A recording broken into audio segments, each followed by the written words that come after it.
We are back with the 1980 Honda CB125S.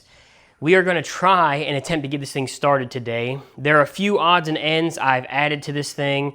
Nibby throttle, which is really nice. I got a new kill switch on here, a new headlight and horn and turn signal assembly, new brake lever. This brake lever was actually really difficult to find because it's hard to find a manual brake lever with a switch built in, but I found one. I got my Nibby carburetor. It's a PE22 on there with a pod filter. The 12 volt conversion is done, which you guys should have seen in that last video. Got a new clutch lever, new clutch cable. The clutch cable does not fit correctly, but today we are taking this clutch cover off to replace the gasket and replace the bolts from screws to new bolts. So that's on the agenda. We got to do that before we get this thing started. It does have great spark now that I've converted it over. I made sure, double checked, has great spark. We got to get the exhaust on, but as you can see, it's rotted away over there. So I think what I'm going to do is chop it off right there. At least that's my plan as of right now. But first things first, let's get this kickstart off so we can pull this clutch cover off and potentially make a giant mess with oil. We do have a slight oil leak, but these bolts on this clutch cover are not tight. I didn't tighten them back up. One, because I didn't have enough hex heads and I didn't want these screws, so I was kind of waiting for a bolt pack to come in. I'll show you guys that here in a second, but let's take this kickstart off, and then I'm probably going to drain whatever little oil is left in this motor, which there is not much. So let's do that, then we can zip all these bolts off and pull this cover off. I got the oil draining. It looks kind of nasty. This is fresh oil, but there is some, looks like maybe water mixed in there, which is fine. I kind of knew there was going to be because I washed this bottom end out. The drain bolt is a 17 millimeter, so keep that in mind. I'm gonna let this drain. I'm gonna start taking this Kickstarter off. It's just a 10 mil bolt here. All right, I got all of the bolts off the cover. I'm gonna make sure this little clutch cable thing is not on there. And I think the clutch cover should just come off of here. Maybe. Yeah. There we go. Boy, that oil looks nasty. Biggest thing, I need to change this gasket cover and clean the surface up because your oil runs through these channels right here, and I want to make sure they're really cleaned up, along with this centrifugal clutch thing right here. Make sure you don't lose this here, and I've wiped it out. It's had a lot of gunk and sludge buildup from slinging that oil. The gasket came off around the edge pretty easy, but it did not come off here. So I'm going to try to get this off, maybe with a wire wheel, clean it out a little bit better, and then this will be good. I have the bike leaning to try to drain some of that nasty watery oil out, and then obviously the cover there. I'm going to probably end up cleaning that cover out really good with some soap and water and rinsing it, and then trying to get the gasket off. And then obviously a lot of the time is going to be spent scraping the gasket off of these things. So I'm going to try to do a lot of that. I got this oil filter cleaned up as best I could with the gasket. So I'm going to go ahead and just put this back on. I got to put the centerpiece back on. It's just a little pin that holds that. And I'll put that on, and then I'm going to move on to the clutch cover. The gasket is on. The clutch cover has been cleaned up some. This spring in here was pretty loose for the arm here, the clutch arm. I got it a little tighter, just kind of pried it unwound. And I'm assuming my clutch cable is not the right cable because it's not working correctly. So I'm gonna get this on here. My new bolts, 5 millimeter Allen head bolts. This thing should just slide on here, hopefully, and not have any problems. I had trouble with it coming off on this side.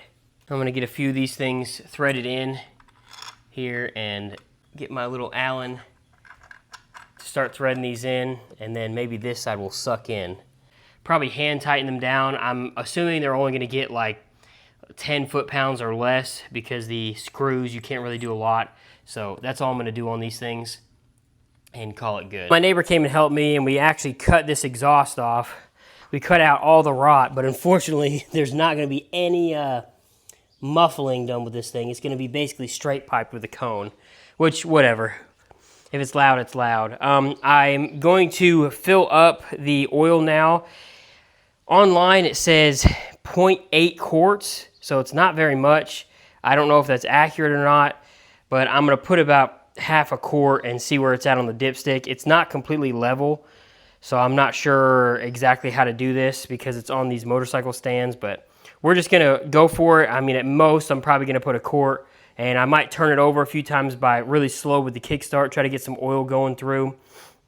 And then I think the goal at this point is to tighten the motor mounts. I need to look up the torque specs for those. I don't know them. And then potentially start this thing. So it took about almost a full quart to get this thing showing full on the dipstick.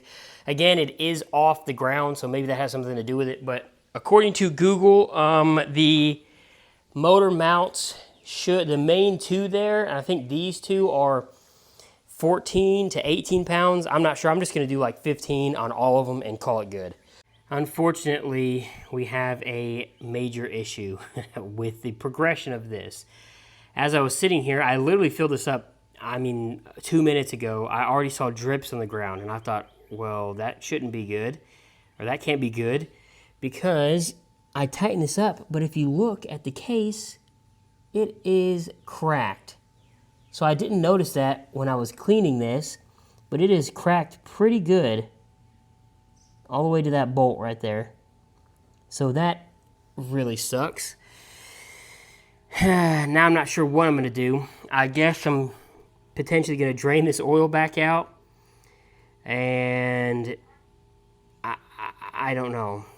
Spray it down with some carb cleaner and maybe just try to JB Weld that to get this going so that I can actually ride this thing, but I'm not sure now because it's a pretty good sized crack. It starts here, goes down, and then goes all the way to this bolt over here.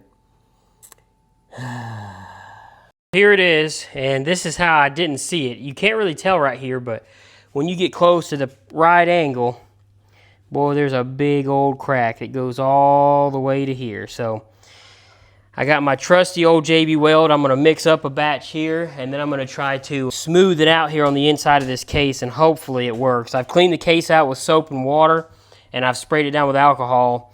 So hopefully it's clean enough now to put some JB Weld on it. But I can't do anything else now. I'll have to wait and let that sit for at least 24 hours, and then I'll throw it back in there, and hopefully it don't leak, because I don't want it on the outside. It's ugly, but we'll see. JB Weld is on and inside the case here. I smoothed it over as best I can. A little quick tip, use some spit on the end of your finger, and your JB Weld doesn't stick to the spit, and you can really smooth this over, make it look nice. So now I'm just going to let it sit here for 24 hours. It's been 18 hours or so since I put this JB Weld on, and I'm going to call that good. It's obviously nice and solid. So I'm going to go ahead and throw this thing on the bike and see if it holds oil. Well, everything is on, no leaks. This exhaust was an absolute pain in the ass to put on. I don't know if something was bent on this or what, but it's on. So essentially, I have a boot on. It's in neutral. I have a little gas rig hooked up over here. So I'm going to attempt to kickstart this thing. I'm going to try to do a few primes.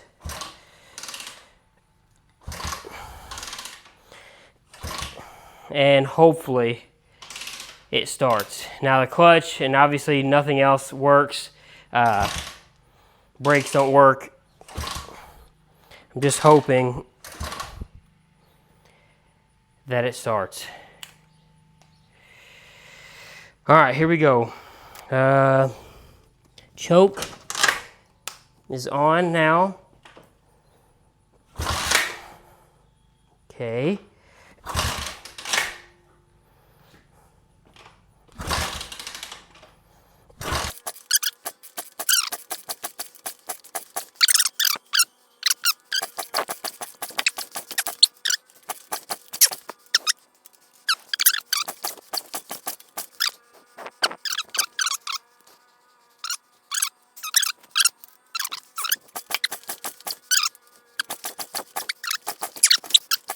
Oh, I'm gonna have to take a break. Okay guys, I just spent a lot of time messing with the points, and I think I had them timed wrong. I didn't know what I was doing correctly, but they're done now. and I had to watch a few videos, so I'm not even gonna attempt to show you what I did because I kind of still don't understand. But I did kick it over a second ago and it halfway fired. So I'm gonna try to do it again. I'm not even gonna put my boots on.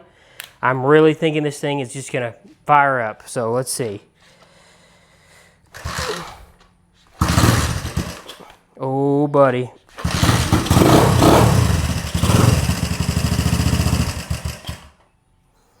Ooh, that sounds rough.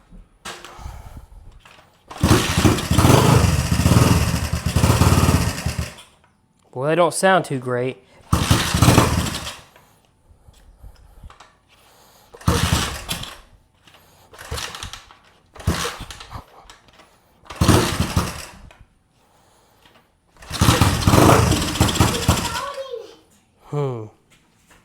Let's see, I don't know. It's not wanting to run, so I'm not sure if it's missing or what's happening here.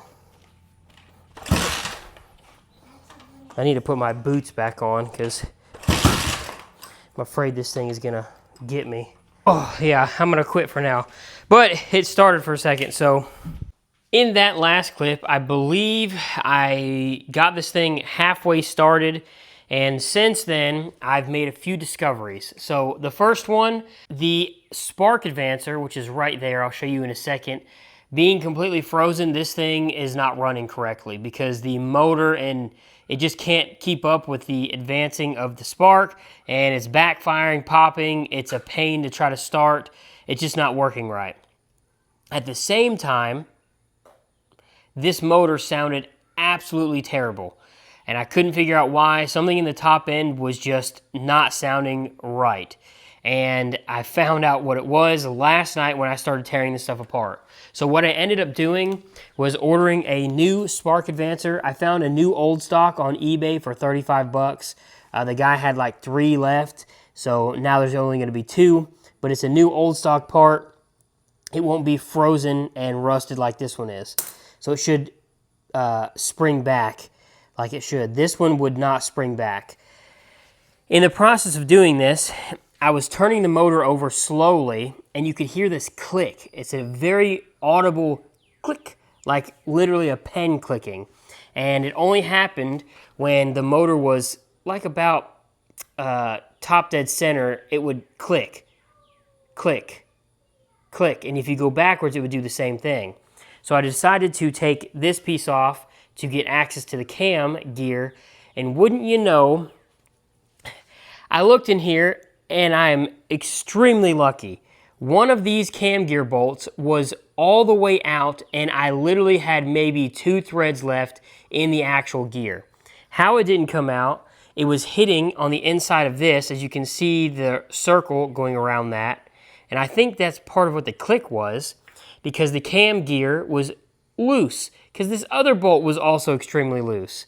So I tightened them down, but I actually looked it up, and what I'm going to do now is put some blue thread locker on each of these. I'm going to pull them out one at a time, put blue thread locker on them, and torque them down to 10 foot-pounds. I believe that's what it said. So I'm going to get that done, and essentially I can't do nothing else until I get my new spark advancer in, which again, this one is stiff, it's frozen, it's all rusted. So hopefully, once I get those parts in, this thing will be up and running, but until then, obviously, can't do anything. So hopefully they come in this week. I have a feeling they're not going to because it's already Tuesday, and I ordered it on eBay. So that's kind of where we're at. I'll see you when I get the parts in. It's been a week, but we did get our new spark advance in. It looks a touch different. The numbers on it are a little different. This says 383A, and this is 439. I'm not sure exactly what that means or what that's gonna mean, but this thing's supposed to be brand new. It was in a sealed package. Like I said, it's supposedly factory, a factory new stock, whatever it's called. But it works. It snaps back how it's supposed to. So I'm gonna go ahead and throw this on the machine over here, and once I get done with all that, I'll bring you back, hopefully to it starting and idling. I was really hoping this clip would be of this motorcycle running, but it's been 4 days since that last clip, and I have not been able to get this damn thing started. It started off with a whole lot of issues. The carburetor was one of the main culprits. It was running way too rich, was not running at all. And then come to find out that spark advancer was a different angle, so it may not run at the same thing, and that's why the 429 number's on there. And anyway, so yesterday I kicked it. I finally got the carburetor stuff kind of figured out. I put a 32 pilot in there. I adjusted the float because it's at an angle, and I finally started to get it to run, and then my fuse blew. I chased that problem down for a while, couldn't figure out why I wasn't getting spark, and then obviously now I realize it's because I have no fuse, and I put a new fuse in there, turned the key, all the lights came on, everything was working good, and then boom, I kicked it over one time, the fuse blew again. So I hotwired the fuse, so there's no fuse, and was starting feeling wires. Well, the ignition coil was molten hot. It was obviously fried. It was short-circuiting.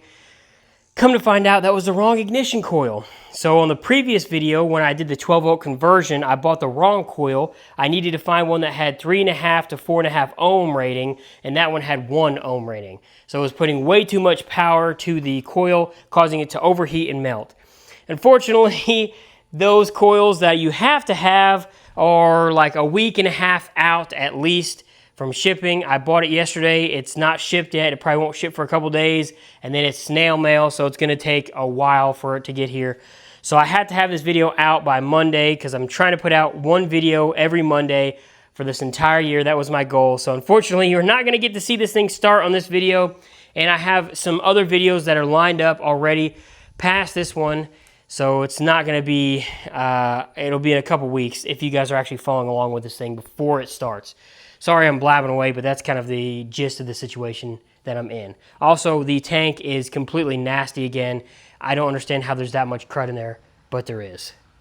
If you guys have any tips or tricks on what I should do to finalize this, or if you've had any problems with these nibby carburetors, I thought they were pretty good carbs. I thought it would just fire right up, but obviously it didn't. I've had pretty good luck in the past with Chinese carburetors that are way cheaper than this, so I thought maybe spending a little bit extra money on a decent Chinese one would do me some good, but obviously not. Here we are. I spent forever working on that, but maybe it was the coil the whole time. Who knows? I could have been chasing the wrong thing. That's going to be it, guys. So if you want to follow along with this build, consider subscribing. If you know any tips, tricks, questions, comments, anything like that, please let me know down in the description. I will get to them as soon as possible. Thank you guys for watching. As always, I hope you enjoyed this. Let me know what you guys think, what I should do. I have a couple videos coming out in the next couple weeks. One should be for my wife's Hyundai Sonata, and the next one should be for my Tundra, which is a surprise right here, a little sneak peek preview of that. But that's it, guys. Any links, anything like that will be down in the description. Yeah, I'm tired, I'm hot. Thank you for watching. I hope you have a good one. Bye.